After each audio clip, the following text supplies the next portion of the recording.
Viva, Jacque! Viva, Jacque!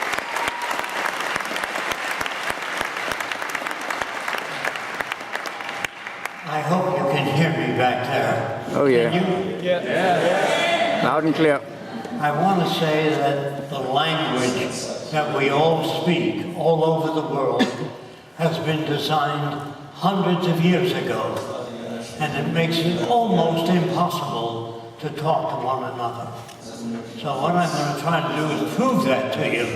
When you talk to somebody, they hear what you say, but it comes out a little different due to their background. Now, there'll be a question period, so you can ask questions. First, I'm going to try to prove that language doesn't work too well. Sometimes a person says to you, have a nice weekend. I'm sure you've all heard that. Why don't they say, have a nice life? Why just a weekend? Because the world we live in, this language, the person says, how are you? I'm not well. I need $3,000 for an operation. Can you provide it? No. Then why do you ask me how I am? The world you live in is as full of shit as a Christmas turkey.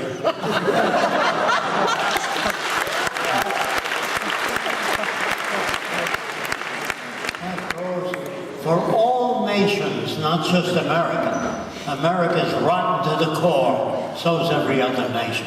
They're all corrupt. As long as you have money, you can pay off senators. And if a senator puts up $2 million to get you elected, you've got to do him a favor when you get in. So money corrupts all over the world, not just my country. But no Indian invited Americans to come and live there. They killed thousands of Indians. Then they starved them by killing 50 million buffalo so that the Indians would have a tough time. And then after they stole all the land they need from Mexico and California, from Spain, they put up the sign, thou shalt not steal. You know, Larry King once asked me, what do you think of Christianity? I said, it's a wonderful idea. When are they putting it into practice? I never met a Christian. If you open the Bible, it says, thou shalt not kill. It doesn't say, killing is okay Wednesdays and Saturdays. It just says, thou shalt not kill, period. And when you go to war, you're in violation of religious teachings. Then it also says, when the man strikes you, turn the other cheek. It also says, love thine enemy. Did you ever meet a Christian? I never did. I never met a person that lived that way. Then they tell us that God so loveth the world that he gave his only begotten Son, that others might have eternal life and not perish. Well, when you think about it, the witnesses in the Bible, not me, say that Jesus was crucified, he arose from the dead, and ascended into heaven. Where's the sacrifice? Think about it. Yeah. If you think about the Bible, it's a terrible story. Noah built an ark because God didn't like the way people were behaving. I said, I'm going to flood everything out. Does this sound like an all-loving person? He's going to flood the whole world. So he said, Noah, get in the boat, take 2 kinds of every animal, and if he did that, that boat would be a mile long. Who cleans the shit out of that boat?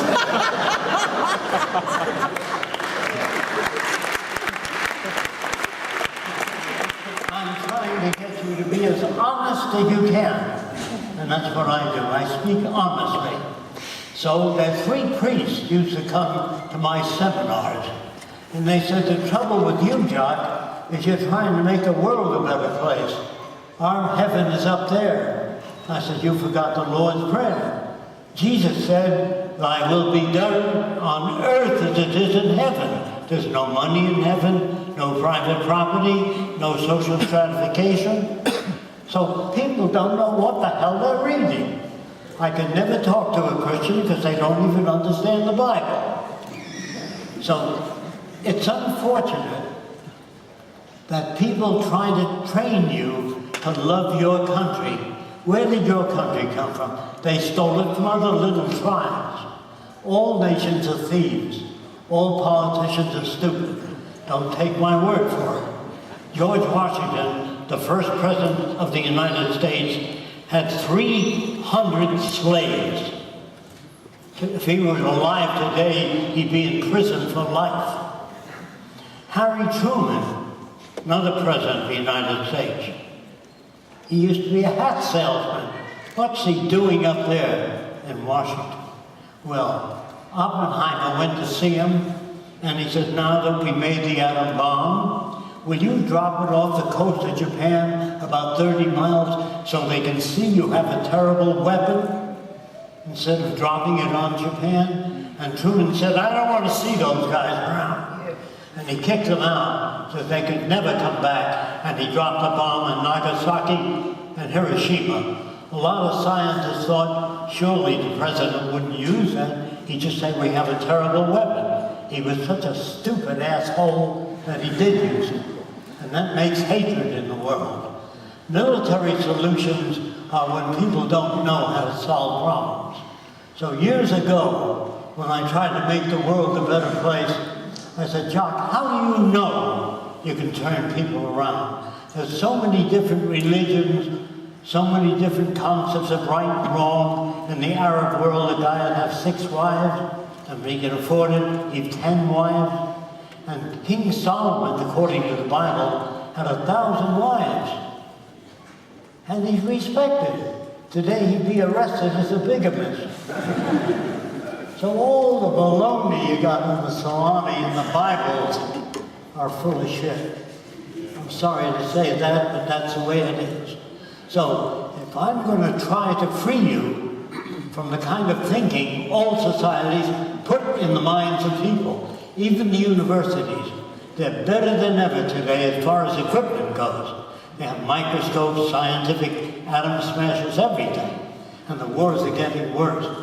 The bombs are getting worse. The cobalt bomb is 1,000 times stronger than the atom bomb dropped on Hiroshima. Now, what are you going to win with that? What can you win? The United States has 300 submarines. Each one, according to the Navy, has more destructive power than all the wars in history combined. What are you going to win with that? They must be stupid beyond description. I'm talking about the military, the Senate, the congressmen. They're all stupid individuals. I'm going to try to prove it to you. Don't take my word. Walk over to any senator and say, how can you grow more food to feed people? He says, I don't know. How can you stop war? I don't know. How can you prevent automobiles from hitting each other? I don't know. Well, what the hell is he doing up there? All these congressmen and senators are nothing but businessmen and lawyers. They know nothing about the world. And everything you have today, your electric light, your washing machine, your ovens, your automobiles, your airplanes, all technical. And these guys know nothing about technology. They know nothing about sociology. Ask them sometimes, how can you stop nations from killing each other? I don't know. Look, I'm sure most of you have flown in the airlines. And they tell you, you don't have to write the pilot and say you've been flying at an angle for half an hour, straighten up. He knows his business.